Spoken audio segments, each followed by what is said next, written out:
दोस्तों, निफ्टी का रिव्यू लेकर मैं हाजिर हूँ। आज ज़बरदस्त तरीके से मार्केट चला, कभी प्लस कभी माइनस, दोनों तरफ मूवमेंट हुए।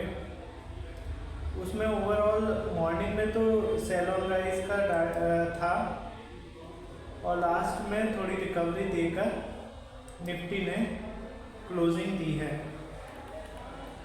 दोस्तों, हमारे द्वारा दिया हुआ जो लेवल था उसके आधार पे काम हुआ। सेल ऑन राइज का मार्केट था, एज इट इज़ देखा गया। सुबह मॉर्निंग में सेलिंग थी, एकदम से जो हमने जो लेवल दिए थे वहीं से निफ्टी बाउंस बैक हुई और एक निश्चित लेवल पर जाकर सेलिंग प्रेशर आया। 22,366 पर फिर से सेलिंग प्रेशर आया, वहीं से मार्केट में एकदम से सेलिंग प्रेशर आया, ठीक है। और लास्ट में 22,306 पर क्लोजिंग दे दी। मतलब हर राइज पे सेलिंग प्रेशर माउंट हुआ, ठीक है।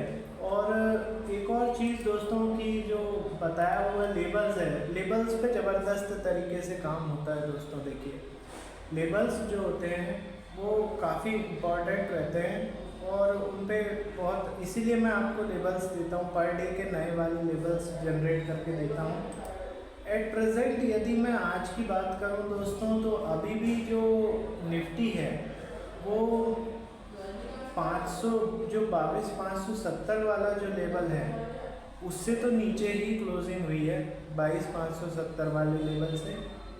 तो कल का जो व्यू रहेगा, कल का व्यू की बात करें तो यही घटबढ़ वाला व्यू रहेगा, क्योंकि कल है गुरुवार और निफ्टी की एक्सपायरी है, तो वोलेटाइल रहेगा मार्केट। मैं लेवल्स आपको प्रोवाइड कर देता हूँ, उसके अकॉर्डिंग आपको काम करना है। जो कैंडलस्टिक चार्ट का व्यू बन रहा है उसके हिसाब से सेलिंग का व्यू है, लेकिन जो आज की जो शाम की जो कैंडल जनरेट हुई है, मतलब आधे हाफ की जो कैंडल जनरेट हुई है, उसके आधार पे जो व्यू जनरेट हो रहा है वो पॉजिटिव हो रहा है। तो ओवरऑल मैंने ये निष्कर्ष निकाला है निफ्टी के लिए कि लेवल के हिसाब से काम कीजिए। कल के मार्केट में मार्केट वोलेटाइल रह सकता है, ठीक है। अब लेवल क्या होंगे वो आप नोट डाउन कर लीजिए। तो क्लोजिंग दी है 22,305 पे, ठीक है। ऊपर के लेवल यदि निफ्टी क्रॉस करती है 22,368 या 22,370, 22,370 यदि क्रॉस करती है, ठीक है, सस्टेन करती है, मतलब 22,370 के बाद, तो अगला जो टारगेट होगा वो होगा 22,485, ठीक है।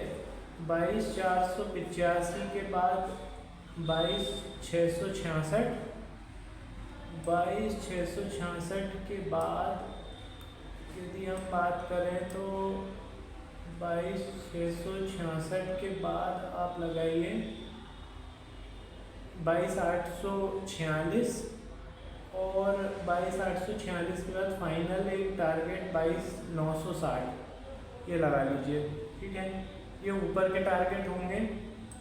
अब यदि सेलिंग प्रेशर बिल्डअप हुआ तो सेलिंग प्रेशर बिल्डअप कहाँ पे होगा, तो क्लोजिंग दी है 22,302 पर। 22,302 के नीचे अपन एक लेवल में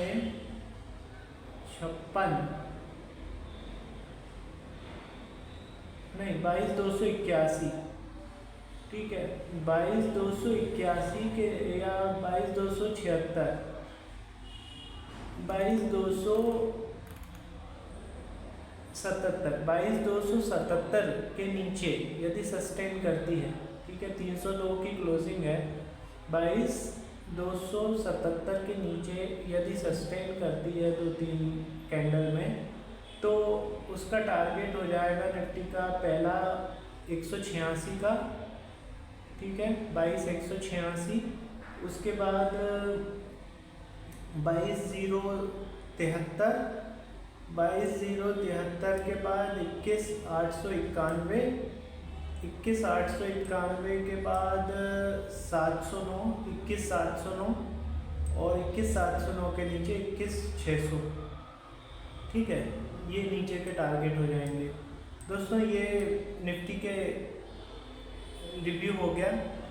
अब चैनल को सब्सक्राइब ज़रूर कर लीजिए दोस्तों, जिससे कि आपके पास लेटेस्ट नोटिफिकेशन पहुंच सके। स्टॉक काफ़ी अच्छा परफॉर्म कर रहा है दोस्तों। आज जो REC का लेवल दिया था, REC ने ज़बरदस्त परफॉर्म किया। REC के लेवल्स प्रोवाइड किए थे, REC भाग गया है 5-6% के लगभग। और इसके बाद सेलिंग में भी लेवल्स परफॉर्म कर रहे हैं। वोल्टास का स्टॉक जो दिया हुआ था, वोल्टास में सेलिंग का जो टारगेट है वो अचीव हुआ, माइनस में 5-6% को गिरा हुआ है।